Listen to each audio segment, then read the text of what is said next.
Olá, caros espectadores. O documentário de hoje vai abordar a questão acreana e a construção da estrada de ferro Madeira-Mamoré, que ocorreu na virada do século XIX, quando os rios da Amazônia Ocidental estavam sendo intensamente ocupados.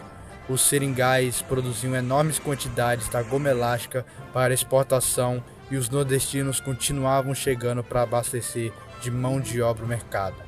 Na Madeira, avançava a população brasileira sobre os trechos que antes eram habitados quase que exclusivamente por bolivianos. No Acre, região conhecida pela diplomacia brasileira do Império e início da República como inquestionavelmente boliviana, o avanço brasileiro sobre os seringais iniciava a ocasionar conflitos. A conjugação de vários fatores eram a resultar na rebelião dos brasileiros, que ocuparam a região do Acre, contra a soberania territorial boliviana. Era o Acre, então, a maior região produtora da goma elástica por uma população majoritariamente brasileira. Agora, sem mais delongas, é com você, Pedro Vitor.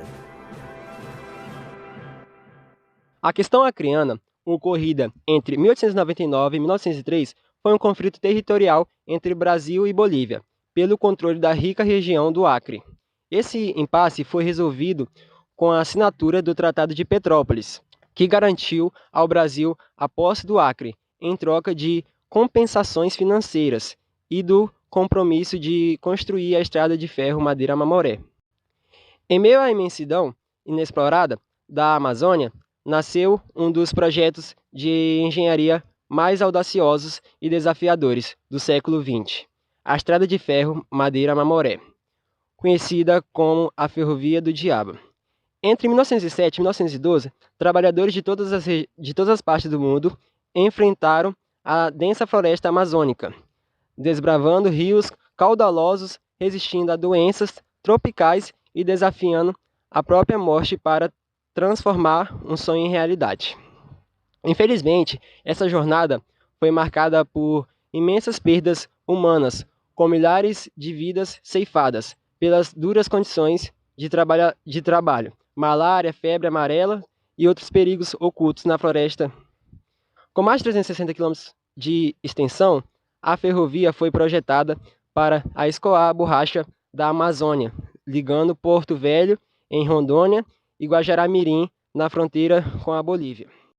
No entanto, o que deveria simbolizar progresso e integração, logo se tornou um ícone de sofrimento e resistência. A anexação do Acre pelo Brasil foi um evento crucial no final do século XIX, resultado de tensões com a Bolívia causadas pela migração de brasileiros para a região rica em seringueiras.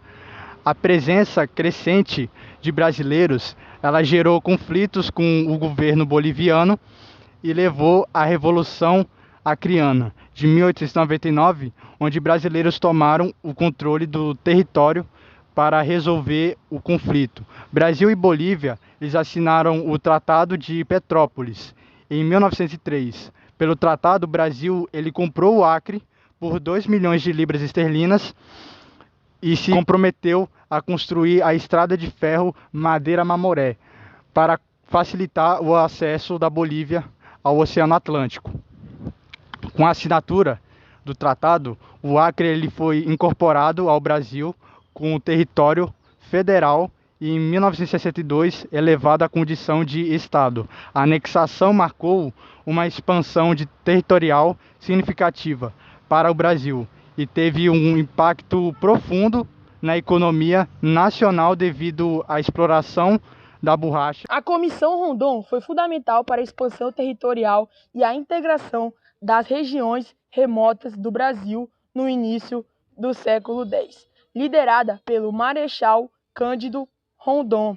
A comissão teve como principal missão a construção de linhas telegráficas que conectaram áreas isoladas ao governo central, promovendo a comunicação, a administração e a presença do Estado nessas regiões.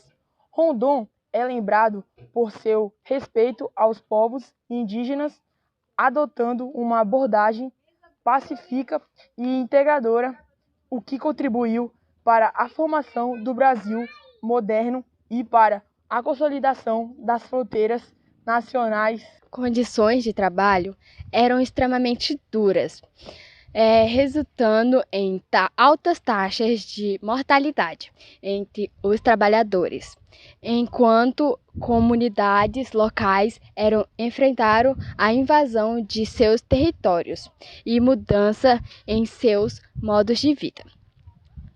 Já os geopolíticos gerou tensões diplomáticas com a Bolívia e conflitos trabalhistas. Consequência: o desenvolvimento contribuiu para o crescimento urbano e a infraestrutura na região, embora tenha sido desativada em 1972. O desmatamento e as mudanças culturais nas comunidades locais ainda são visíveis. A ferrovia representa tanto a integração da Amazônia e a economia global, quanto os altos custos ambientais e sociais desse processo. Porto Velho e Guajará-Mirim estão ligadas pela Estrada de Ferro Madeira-Mamoré, construída entre 1907 e 1912 para conectar essas cidades na região amazônica. Porto Velho era o ponto inicial da ferrovia, facilitando o transporte de produtos como borracha e madeira. Guajará-Mirim, na fronteira com a Bolívia, era o ponto final, ajudando na exportação desses produtos. A ferrovia foi uma importante obra de engenharia da época, mas foi desativada em 1972. Hoje é um marco histórico significativo para a região.